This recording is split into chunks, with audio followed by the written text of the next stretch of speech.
et bienvenue dans le nouveau numéro de Toulouse et vous. On est ensemble pendant 1 heure, on va parler culture, politique, écologie, sortie avec Cédric Rousseau. Salut. Salut Alex, sortie avec Léo de Pinkin qui nous rejoindra. On va parler musique et culture avec Mina, notre soleil, Mina de regard. Soleil du midi. Voilà. Exactement. Et on va parler aussi laïcité, politique, fait société, sociale avec Lucas Duval. Et faire repasser, exactement. Lucas Duval qui est avec nous, notamment de la qui est avec nous. On va parler de liaison dangereuse aussi. Liaison dangereuse aussi. Bonjour Lucas. Salut Alexandre, salut Cédric. Et avant, on a un petit micro-trottoir quand même réalisé par la Regbox. Et Jordan, c'est tout de suite. Ça s'affiche juste là dans Exprimez-vous.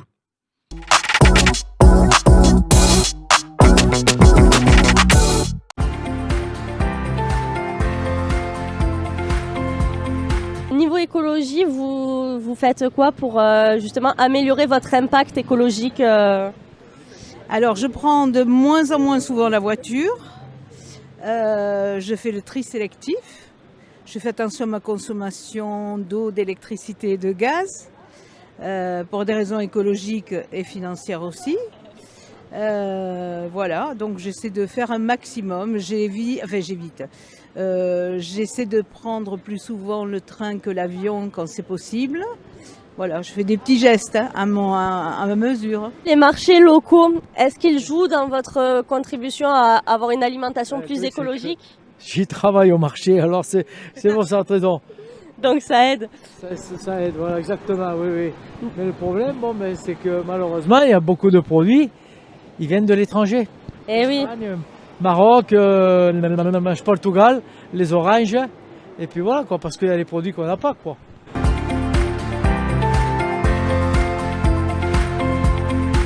Est-ce que vous utilisez les transports en commun ? Oui. Vous utilisez quoi comme transport ? Métro, bus. Vous trouvez qu'ils sont bien gérés niveau horaire, lieu ? Alors du côté où j'habite, ces temps-ci non, parce qu'il y a beaucoup de travaux. Donc du coup, on ne sait pas à quel moment ils passent vraiment, à quel moment ils ne passent pas. Donc on peut attendre presque 1 heure à l'arrêt de bus. Donc voilà, c'est plus le côté désagréable, quoi, surtout avec les travaux. Donc sur 1 à 10, vous noteriez comment ? Là maintenant 2. Oui, mais on a galéré ce matin. En plus, avec la petite, le bus il était rempli parce qu'il y avait une dame qui attendait déjà presque 1 heure.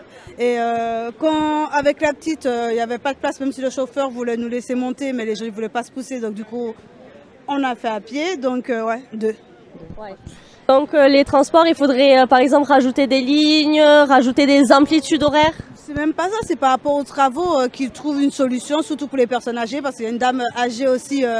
quand elle a vu que le bus ne passait pas, elle a fait à pied. Et quand elle a vu le bus, le temps qu'elle court, le chauffeur ne s'est pas arrêté puisqu'elle n'était pas à l'arrêt. Donc qu'ils trouvent une solution, surtout pour les personnes âgées, quoi, quand il y a les travaux. Ouais. Plus d'horaire, ouais.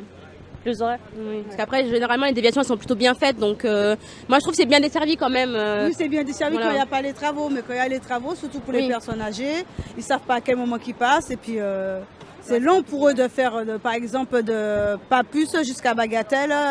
Faire à pied, c'est dur.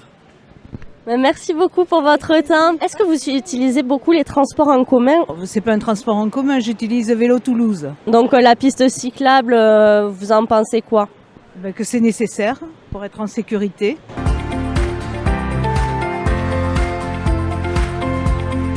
Est-ce que vous connaissez l'Occitan ? Qu'est-ce que ça vous dit pour vous ? Alors l'Occitan, oui. Moi, je suis originaire des Hautes-Pyrénées. On parle plutôt sur ce secteur-là du gascon, qui est un dialecte de l'Occitan. L'Occitan, elle est composée de plusieurs dialectes.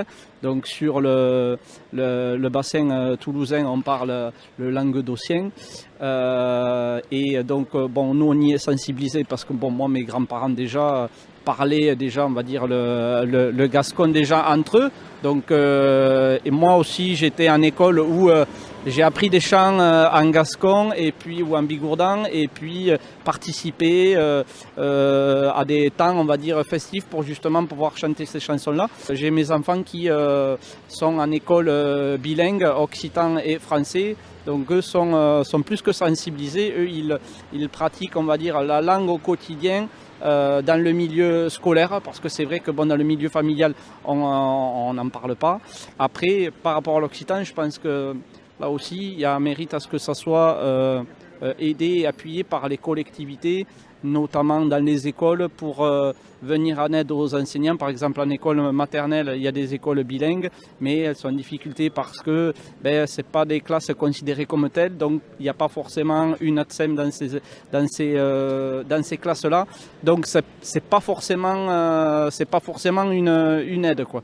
Donc si on veut vraiment développer l'occitan, il faut mettre en place des moyens pour pouvoir aider à développer cette langue. Merci beaucoup pour votre temps.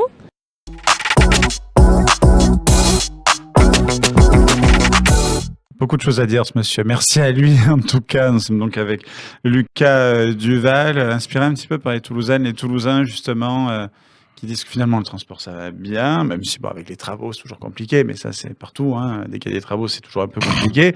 C'est vrai. Je rigole parce que là on a le Alex modéré, faut faire de la voiture avec Alex dans les travaux. Mais je vous filmerai bientôt des émissions. Il souffre d'un syndrome Gilles de la Tourette en règle générale. C'est infernal, c'est-à-dire que j'insulte et puis ensuite je chante. C'est complètement dingue. L'occitan aussi, ça vous touche? Ça te, Oui, on peut se tutoyer. On a le même âge. Pas tout à fait, mais oui, on va dire que... Non, tu es très jeune, Non, mais sur les travaux, moi j'habite dans une zone où il y a des travaux, mais j'ai envie de dire, en général, quand il y a des travaux, c'est pas pour rien, je crois en tout cas, j'espère. Non, c'est vrai que moi j'habite dans le secteur de Bonnefoy, donc c'est vrai que là où passait le L9, aujourd'hui, il y a une navette de chantier, il y a le 39, donc ça va à peu près. Ça, j'ai pas à me plaindre, mais je comprends cette dame qui dit par contre que quand il y a des travaux, ça peut compliquer un peu le quotidien. Même si quand moi je suis arrivé à Toulouse, c'était en 2018, j'étais étudiant, j'ai apprécié payer 10 € par mois pour les transports en commun pendant un mois. Ça, c'est sûr que ça a été quand même formidable et on va dire de manière générale, il me semble que Toulouse est plutôt pas mal desservie. On peut toujours faire mieux, ça c'est sûr et certain. Mais il faut évidemment voir avec les gens ce qu'il faut faire, avec quel budget, surtout dans ces temps un peu compliqués. Bref, c'est quand même des sujets un peu denses et un peu compliqués à travailler, je pense. Moi, je voudrais qu'il y ait un funiculaire, comme à Pau. Oui, Funiculand. Pour monter l'avenue de la Gloire. Exactement. Jean-Michel Hatt, justement, pour en parler avec lui. On va revenir sur la LICRA. Est-ce que déjà tu peux nous rappeler les fonctions de la LICRA exactement? Parce que pour beaucoup c'est flou, pour beaucoup c'est très clair quand on connaît bien. La LICRA, c'est la Ligue internationale contre le racisme et l'antisémitisme. Donc on a été fondé il y a bientôt 100 ans, on est une asso bientôt centenaire en 1927. À l'époque, c'était contre les pogroms qui pouvaient se passer en Europe de l'Est notamment. Je vous refais pas l'histoire, mais fin des années 20, années 30, années 40, c'était un peu compliqué en Europe. Mais dès le départ, oui, très petit chouïa, petit détail. Et donc en fait la LICRA, dès le départ, on va dire que c'était sa mission principale, mais en même temps, même si elle s'appelait la LICA à l'époque, il n'y avait pas le R de racisme, elle s'occupait pour autant des personnes qui pouvaient être victimes de racisme. Et ça, on a des traces par exemple, dans le journal qui est édité par la LICRA depuis les années 30, où déjà on disait contre le racisme, contre l'antisémitisme, engagez-vous. Et cet asso, du coup, aujourd'hui, c'est une asso qui est, on va dire, avec pas mal de facettes. Autant on va intervenir dans les milieux scolaires pour aller devant des collégiens, des lycéens, assez peu devant des primaires, même si on le fait parfois, pour pouvoir discuter avec eux du racisme, de l'antisémitisme, des discriminations, des valeurs de la République. On intervient devant les écoles, d'ailleurs pas que collège, lycée, on fait aussi devant les écoles de formation, les écoles de foot, de rugby, on fait aussi dans le milieu de la culture, bref, peu importe ce qu'on aime ou l'appétence qu'on peut avoir, on va forcément trouver quelque chose qui nous convient à la LICRA comme action et comme chose à faire. Si vous voulez devenir raciste ou antisémite, donc contactez la LICRA, il faut des ateliers. Non, c'est pas ça. Ça va plus être la déconstruction de ça, mais si vous voulez, venez et on vous accueillera pour essayer de déconstruire tout ça. Donc la LICRA centenaire, rien n'a changé. À quoi sert la LICRA? Parce que rien n'a changé, ça s'est empiré, j'ai l'impression. Je pense de pas tous que les ça- côtés, du racisme, de l'antisémitisme, des fois l'un a attiré l'autre aussi, surtout ces derniers temps. Je suis pas sûr que ça ait empiré. En tout cas, on n'en est pas encore au niveau où on va génocider un peuple parce que une religion. En tout cas, j'espère qu'on ne reviendra pas à ça.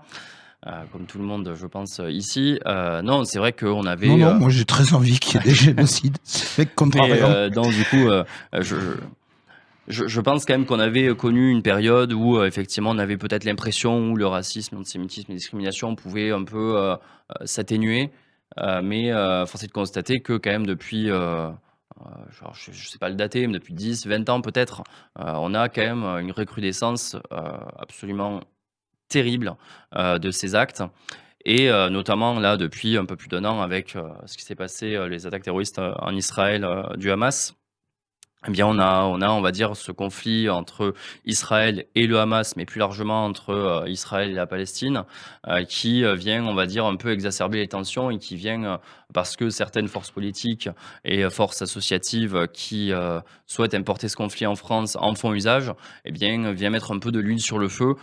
Ici, on le voit avec des manifestations qui, sous couvert parfois de slogans pour la paix, entre guillemets, viennent, on va dire, avoir des slogans un peu antisionistes, féministes voire, notamment.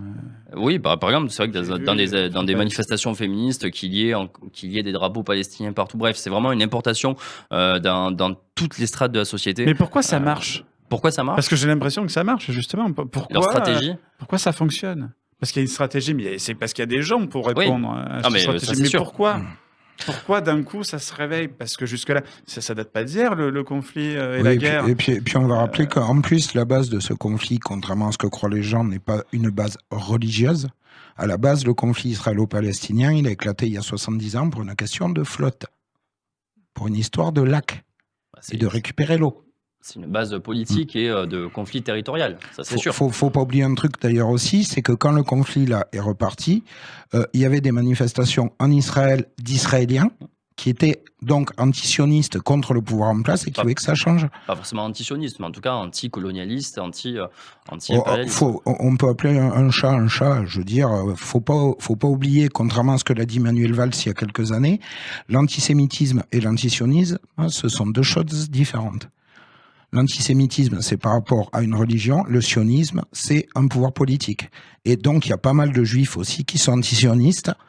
Et voilà. Et moi, pour avoir, je salue Salam au crâne du Tacti collectif. J'avais eu l'occasion, grâce au Tacti, de rencontrer des Israéliens. Les Israéliens sont exactement comme les Palestiniens. Ils en ont marre de cette guerre. Moi, je me souviens d'un qui m'avait dit, moi, mon voisin, il est palestinien, c'est mon frère. Il me disait, mon père a fait un AVC, heureusement, il y avait mon voisin pour le sauver. Quand il y a des bombardements, ils accueillent les gosses les uns les autres. Le problème est aussi une question de politique, quoi. Le problème, c'est on s'intéresse pas assez au peuple. Ouais, on met trop de trucs au niveau. Ma question, elle est pourquoi en France? En France, c'est ailleurs. Pourquoi en France? Quand plus d'un tiers des Français, je l'ai appris ce matin, pourront pas passer Noël tranquillement, on peut encore dire Noël, j'espère. Ça devient compliqué, ne peuvent pas fêter Noël. Quand on voit que tout le monde est en train de crever de faim, peut pas se chauffer, peut pas. Je répète, je vois ma mère de 70 ans, mon père de 75, qui ont travaillé toute leur vie et qui me disent on fait quand même attention à pas trop se chauffer. J'ai pu acheter des gros manteaux, des trucs comme à la maison. Je me dis c'est pas normal. Et nous on s'occupe d'un conflit. Pardon, moi personnellement, j'en ai rien à foutre. J'en ai rien à foutre parce qu'on a des conflits internes déjà que j'aimerais qu'on règle. La guerre contre les gangs, j'aimerais qu'on les règle. On n'en parle pas. Pourquoi on n'en parle pas? Pourquoi on se cantonne à une guerre, à un conflit qui existe depuis, pour nous, sur le plateau, toujours, au lieu de s'occuper de ce qui se passe? Moi, c'est ça que je demande aujourd'hui. Qu'est-ce qui se passe en France pour qu'on en arrive à ce que ça fonctionne et que ce soit un bordel général un peu de ce côté-là? Disons que je l'analyse de différentes façons. C'est-à-dire que la première chose, c'est que il y a quand même des personnes qui ont un intérêt aujourd'hui en France, et d'ailleurs pas qu'en France, hein, dans toute l'Europe et aux États-Unis, enfin en tout cas dans toutes nos démocraties modernes. Ça n'a pas marché du coup. Suite aux élections, preuve que non, c'est que les Américains ont voté Donald Trump et donc un petit peu contre Tout c'est voilà, un coup c'est la Palestine, un coup Oui, mais ce c'est la même chose en sera. France. Les C'est Français. jamais les chrétiens d'Orient. Hein, Ouais, mais c'est la même chose. Justement, j'allais venir, c'est la même chose en France. Les gens n'ont pas voté en masse pour le parti qui aujourd'hui importe ce conflit-là. Donc, je pense qu'il y a déjà des gens du coup qui ont un intérêt, on va dire, à bordéliser, si je peux dire comme ça. La deuxième chose, c'est quand même qu'il y a un certain relent, quand même antisémite derrière ça, à savoir que ce sont des Israéliens, donc. Si on fait la ligne, majoritairement des personnes juives qui ont eu, grâce à l'ONU, un territoire qui était peuplé à la base par des personnes qui n'étaient pas toutes musulmanes, il faut le dire. l'ONU. Non, mais il faut le dire, et que du coup, dans un contexte où, pour beaucoup de personnes politiques, les personnes maghrébines issues de l'immigration et ou musulmanes, alors je mets des guillemets, je mets tout dans le même sac parce que c'est comme ça qu'ils nous le servent, sont devenus un peu un nouveau prolétariat, eh bien ça veut dire que quoi qu'il arrive, il va falloir les défendre. Et donc, à travers ça, eh bien, ils voient effectivement des Palestiniens qui, il faut le rappeler, dans la bande de Gaza, sont des otages du Hamas, de l'organisation terroriste qu'est le Hamas. Ça servent comme un bouclier humain, notamment. C'est ça. Eh bien, aujourd'hui, effectivement, il y a des civils qui meurent. C'est absolument pas normal. On est tous choqués par ce qui se passe et on est tous pour qu'il y ait le moins de victimes civiles possibles.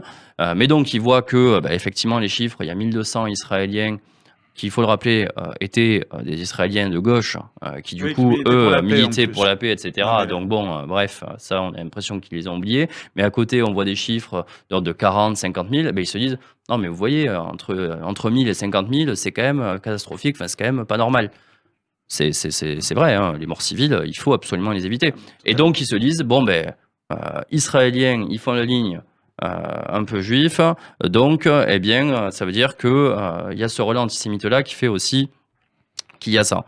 Mais ces mêmes personnes, on les entend pas sur ce qui se passe dans d'autres conflits. Je pense en Syrie, hein, Bachar al-Assad a tué des centaines de milliers de Syriens. On n'a pas entendu un mot de ces mêmes personnes. Et pourtant, eh bien, on est sur des proportions bien plus grandes encore. Donc je pense qu'il y a, on va dire, voilà, un certain relais antisémite qui vient du coup alimenter ça. Et après, le fait que en France, il y ait quand même donc la France insoumise et à travers Mélenchon qui joue sur les communautés. Et à travers ces communautés-là, eh bien, il se dit bon, ben voilà, nouveau prolétariat. En plus, les jeunes, eh bien, ils sont plutôt sensibles, on va dire à la paix et à ce qu'on va dire l'égalité, le fait que on puisse avoir de l'empathie notamment, enfin voilà. Donc il se dit bon, on va essayer d'embarquer les jeunes. Ça marche en partie, on le voit dans les facs, hein. Ce sont des minorités, des groupes minoritaires de 10, 20 personnes. Ce sont des jeunes qui n'ont rien à voir avec le côté musulman, justement, parce que moi c'est ce que je remarque aussi beaucoup dans les manifs, hein. Je vois très peu de gens qui seraient musulmans. Je vois surtout des petits fils à papa, pardon de le dire, hein, je vois le public de quotidien, en fait, dans ces manifestations-là. Je vois pas, très peu, en tout cas, de gens. Est-ce que c'est pas aussi là je parle même pas de religion, mais je parle de racisme de la part, de la France insoumise, d'aller justement cibler des gens qui ont rien demandé à personne, qui galèrent déjà assez comme ça, parce que déjà c'est compliqué quand tu viens dans un pays de pas être de ce pays-là, et peu importe le pays où tu vas, peu importe d'où tu viens, est-ce qu'ils profitent ces gens-là, et je veux pas, en plus premier degré, je veux pas les cibler spécialement, mais c'est eux qui font ça. Ah oui, c'est eux qui font ça. Alors pour moi, c'est une sorte de racisme de fragmenter la population selon sa couleur de peau, selon son origine, selon sa religion. Elle s'est déjà entendue. Son origine, même, j'irai plus loin, son origine supposée. C'est ça. Supposée, c'est pour ça que je disais c'est supposée. pareil pour la religion, hein. C'est une religion réelle ou supposée. Et c'est pareil pour la nationalité. C'est une nationalité réelle ou supposée. Bref, il voit une personne, on va dire, qui a l'air, je vais grossir le trait, il voit une personne qui a l'air un peu maghrébine. Bon, mais forcément, cette personne, il faut aller la soutenir. C'est forcément le bon côté. Ouais, alors que non. Et c'est ça. Et pour moi, j'assume de le dire. Non mais j'assume absolument de le dire que ces personnes, en faisant ça chez la France insoumise, font un petit peu du racisme, ça s'apparente à ça, en tout cas de la discrimination, qu'elle soit positive ou négative, selon la couleur de peau, la nationalité réelle ou présumée, l'origine réelle ou présumée, la religion. Pour moi, c'est la même chose. Mais bon, ils ne le voient pas comme ça.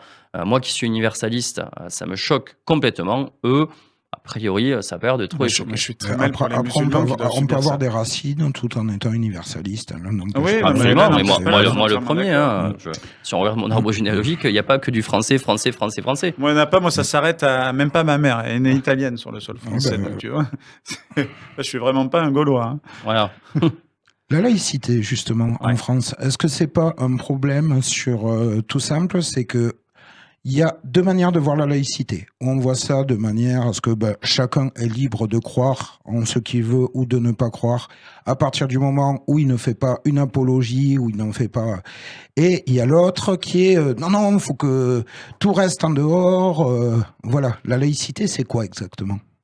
Alors, la laïcité, ça va être, effectivement, tu l'as dit, le fait de croire, de ne pas croire ou d'en changer. D'ailleurs, c'est aussi ça, la laïcité. Mais c'est en gros la liberté à la française, c'est-à-dire c'est ma liberté s'arrête là où commence celle des autres. Bon, la laïcité, c'est pas l'interdiction du voile dans l'espace public, par exemple.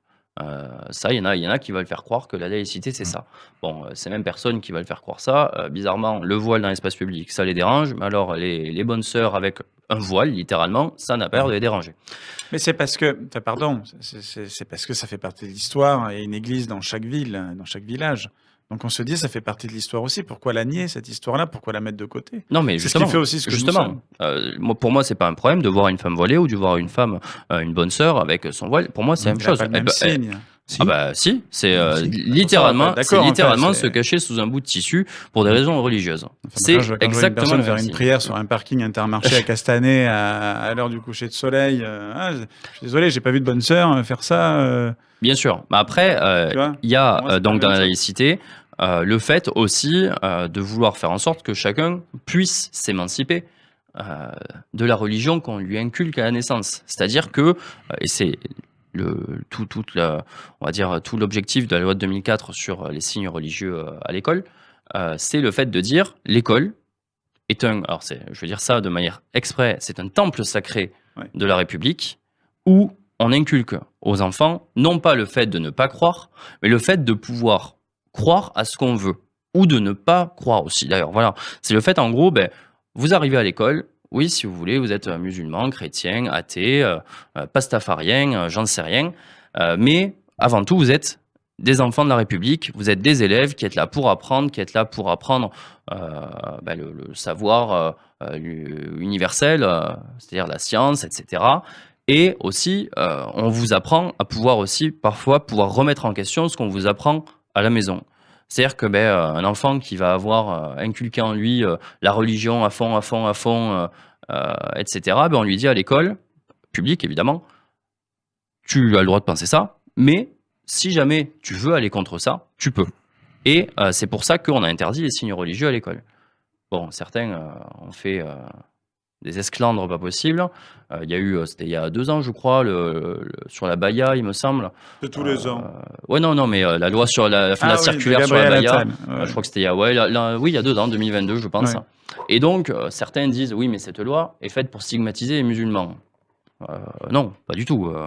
Cette loi est faite pour tout le monde. C'est la même chose pour Oui, tout on le peut monde. pas arriver avec une kippa à l'école. Absolument. Ou, Et puis une écharpe, le phénomène de la chrétienne. baya, ça a été quand même assez symptomatique. C'était une frange intégriste de la religion musulmane qui a dit on va faire en Disons-le, les sorte. frères musulmans. À un moment Oui, donné, frange intégriste, frères musulmans, voilà. qui ont dit on va essayer de Faire les termes. contourner cette loi-là pour essayer de mettre un peu le bordel à l'école.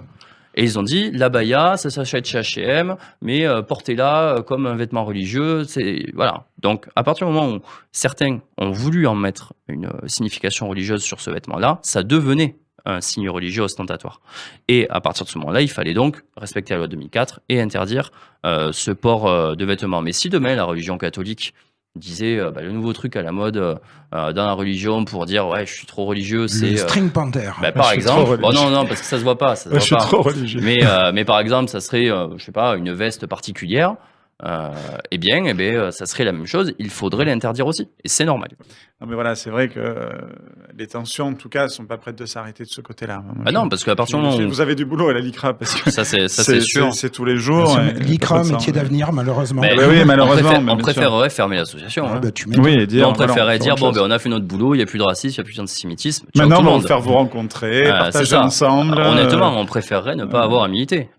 Malheureusement, force est de constater qu'il faut qu'on milite, mais il faut qu'on milite encore plus dans les prochaines années, parce que la jeunesse de ce pays, alimentée par les réseaux sociaux notamment, bien l'extrême droite et l'extrême gauche viennent, on va dire, nourrir... Est-ce que c'est pas justement parce qu'il y a une place à prendre? Parce que ça va être compliqué là. Parce que... tu me donnes combien de temps? on oublie un peu, je t'en avais parlé hors antenne, je voulais revenir un peu sur le sacré, mais pas le sacré religieux. Le sacré peut-être historique, le sacré. On a vu Emmanuel Macron, au milieu de Notre-Dame, réouvrir, faire la visite. Et il y avait tout le monde autour pour un président qui ne marche plus. On dit Brigitte, pas Notre-Dame. Qui ne marche plus.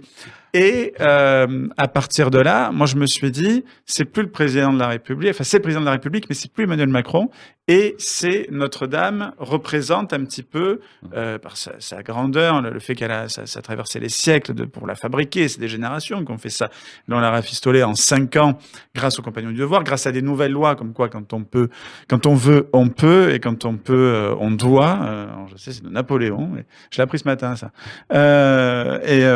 Et donc ça s'est fait très rapidement, on est passé sur le côté administratif, on l'a mis de côté, on a dit on le fait, comme pour les JO, le Covid et le reste. Donc c'est possible, c'est faisable.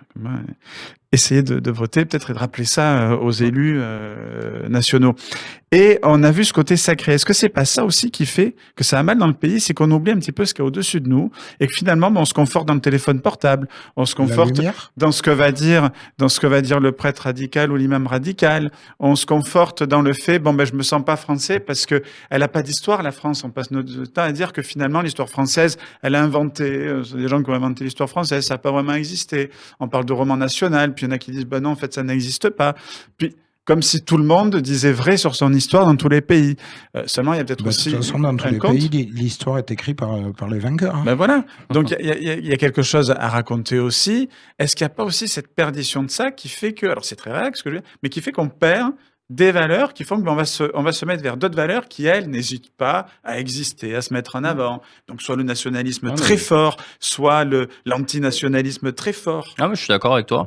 Moi, je pense que on a perdu quelque chose. Alors moi, je le mettrais pas dans le sacré, mais je le mettrais plutôt dans les valeurs de la République et le fait que la République, on va dire, soit notre bien commun à tous. C'est-à-dire que sous la Troisième République, on va dire clairement, avec la loi de 1905, on a voulu foutre à coups de pied dehors les curés et tout ça, on va dire de la vie publique. On leur a dit, mais rentrez dans vos églises, l'église chez elle, la loi chez elle, et on fait ça. Et moi, je pense que à travers l'école où on les a, c'était les hussards noirs de la République, parce qu'à ce moment-là, il fallait que la République s'affirme, il fallait que la République gagne face à la religion, et à la religion avec un grand R, peu importe ce qu'on croit. Eh bien, à ce moment-là, on a inculqué les valeurs républicaines, presque à coup de forceps, quoi. C'était vraiment, on les mettait dans la tête. Pour moi, disons que je pense qu'on a pris pour acquis le fait que les valeurs républicaines, c'était acquis. Ça existe, tout le monde les aura toujours. Et en fait, du coup, on a un petit peu laissé tomber cette inculcation à l'école, parce que c'est, je pense, à travers l'école qu'il faut le faire, de ces valeurs qui font qu'on est république et qu'on fait choses en commun. Et la nature ayant horreur du vide, eh bien effectivement tu l'as dit, les intégristes de toutes parts ont dit moi je vais prendre la place. Et puis l'intégriste d'à côté il a dit lui il le fait, pourquoi je ferais pas aussi? Et puis ainsi de suite, ainsi de suite. Et pour moi c'est une réaction entre guillemets normale dans un groupe humain que quand il y a du vide, eh bien que d'autres avec de bonnes ou de mauvaises intentions essaient de prendre ce vide-là. Là dans ce cas-là c'est mais pourquoi les élus foncent dedans là? Je sais que la LICRA aura beaucoup de boulot à faire à Albi par exemple. J'ai fait un reportage sur Albi. Je suis très choqué de ce qui se passe et je suis très choqué de l'élu qui est, je crois, Horizon ou Macron, enfin des deux c'est pareil, qui laisse faire et qui subventionne des choses pas très nettes, en tout cas pas très laïques, j'ai envie de dire. C'est pour moi une priorité. Il faut que la République soit un combat de tous les jours, de tous les instants, et que ce combat, on le mène avec les armes qui sont nécessaires. Voilà, il faut utiliser le registre guerrier, selon moi, en disant que ce combat est un combat qui est difficile, qu'on a mis du temps à mettre en place au 19 et au 20e siècle, et que malheureusement, on risque peut-être de devoir y retourner. Parce que quand on voit dans les différents sondages, il y a... Dans les jeunes générations, c'est là où il y a le plus de gens qui sont monarchistes, qui sont pour l'empereur, pour tous ces folklores-là. Et c'est urgent, je pense, qu'on puisse travailler avec ferveur là-dessus. L'Angleterre, ils sont monarchistes, et l'Espagne aussi, c'est pas du folklore, c'est leur... C'est des monarchies constitutionnelles, et ça reste un folklore comme un autre. Ça reste un folklore, oui. Et ça coûte une blinde aussi. Ah, moi je trouve pas. Moi je trouve qu'au contraire, ça rajoute une grandeur. Je trouve que ça rajoute une grandeur. C'est-à-dire que quand on a le président qui vacille, on se dit, c'est pas grave, même s'il a pas un pouvoir réel, bien qu'il en a un. Et ça marche pas toujours. On pense à la reine d'Angleterre qui pouvait pas donner son avis sur le Brexit, mais qui s'est habillée aux couleurs de l'Europe pour dire, moi je ne suis pas pour.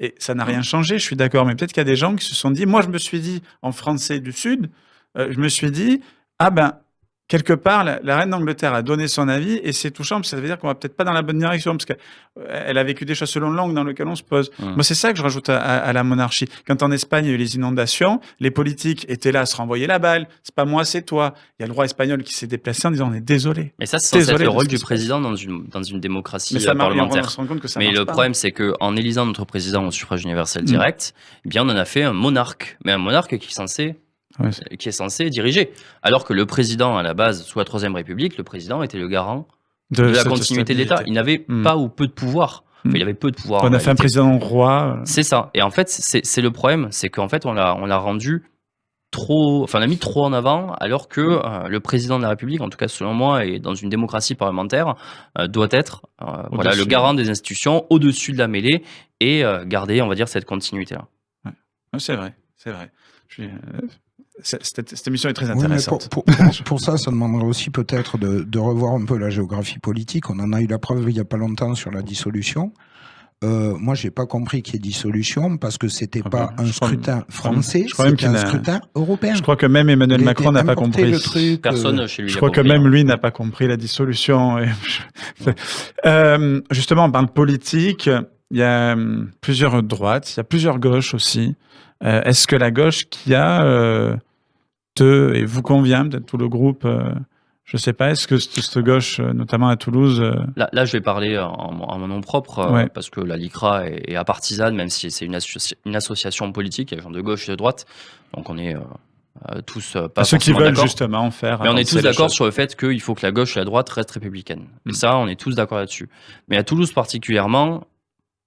Mais quand on voit une personne qui s'est déclarée, je pense à François Piquemal, qui donc est de la France Insoumise, ben moi c'est pas ma gauche du tout. La gauche qui fait des communautés, c'est pas ma gauche. La gauche qui cherche à plaire par électoralisme, ben c'est pas ma gauche. Pour moi, la gauche, elle est républicaine ou elle n'est pas. Donc c'est pour ça que moi, et de plus en plus, je classe la France Insoumise comme n'étant pas de gauche en tant que parti. Je ne dis pas que dedans il n'y a pas des gens de gauche, mais en tant que parti. Aujourd'hui, pour moi, la France Insoumise s'est mise en dehors de la gauche. Et tu dis à Toulouse, il y a les municipales qui arrivent, même si peut-être qu'avant on aura de nouvelles législatives, on ne sait pas. Mais au municipal, moi, si jamais François Piquemal devait être tête de liste de la gauche, entre guillemets, bon, déjà, je suis sûr et certain que cette liste perdrait, parce que les Toulousains, la ville de Toulouse, ça se gagne au centre gauche, au centre droit, ça se gagne pas à extrême gauche, à extrême droite. Et d'un point de vue très personnel, c'est un secret de polichinelle. Je souhaite être candidat à Toulouse sur une liste en 2026 et je ne serai pas candidat s'il y a un seul insoumis. Rassemblement national. Non, s'il y a un seul insoumis sur la liste. Et c'est pour ça qu'avec d'autres amis, d'ailleurs en dehors du Parti radical de gauche, vraiment je sors ça de toute démarche partisane, certaines ne sont même pas encartées, eh bien on réfléchit à des idées qu'on pourrait porter, à des projets, on réfléchit à Toulouse, comme toute personne qui est engagée à Toulouse, je pense, doit le faire, en tout cas réfléchir pour l'intérêt des Toulousains et pas pour son intérêt personnel. Donc c'est une annonce un peu de espèce d'officialisation de 2026. Alors moi je le dis très clairement. Oui, moi ça m'intéresse, ça en intéresse d'autres, mais pas avec la France Insoumise. Ça c'est aucun LFI. Aucun LFI. Si la gauche veut gagner, je suis convaincu qu'il faut exclure la France Insoumise et faire un cordon sanitaire autour de la France Insoumise. Et que ce soit au niveau local comme au niveau national. Est-ce que ça marche bien les cordons sanitaires? Parce qu'on se rend compte que beaucoup ont voulu le faire avec le Rassemblement national et ça n'a pas marché, ils sont numéro 1. Oui. Peut-être que c'est aussi pour ça que la gauche aujourd'hui a du mal et qu'on voit que l'électorat se déporte à droite. Parce que les gens, je pense, aujourd'hui sont conscients du fait qu'une partie de la gauche s'est trahie dans ses valeurs et dans ce qu'elle est censée représenter.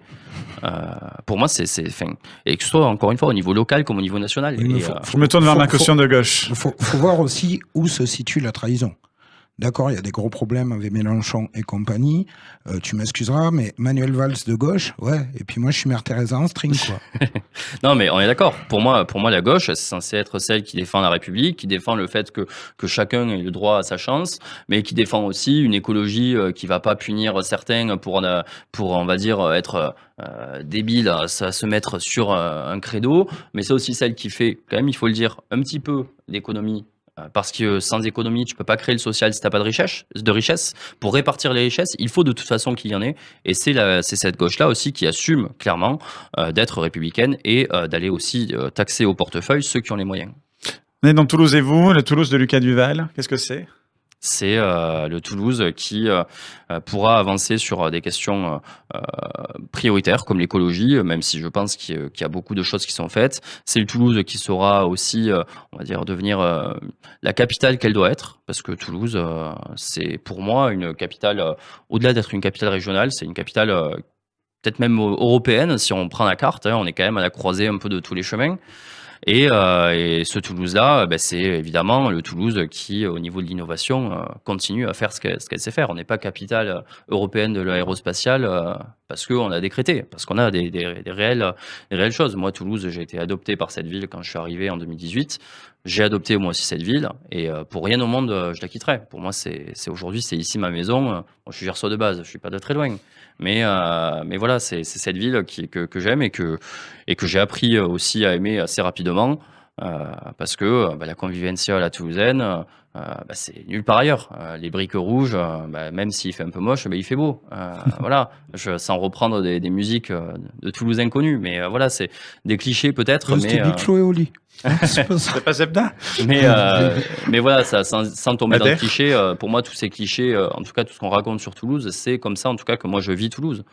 Le dimanche, je marche chez Victor Hugo, même si aujourd'hui, j'habite plus à côté, j'y vais quand même parce que c'est un peu... Monsieur a les moyens. J'y vais pas forcément pour acheter, mais pour voir des copains, pour voir des commerçants que je connais. Pareil, les vies de quartier, chaque quartier a son petit quartier. Voilà, pour moi, Toulouse, c'est plusieurs petites villes, c'est ça. Lucas Duval, merci d'avoir été avec nous dans Toulouse merci et vous. Merci de l'invitation. À une très prochaine fois et on passe tout de suite à la suite.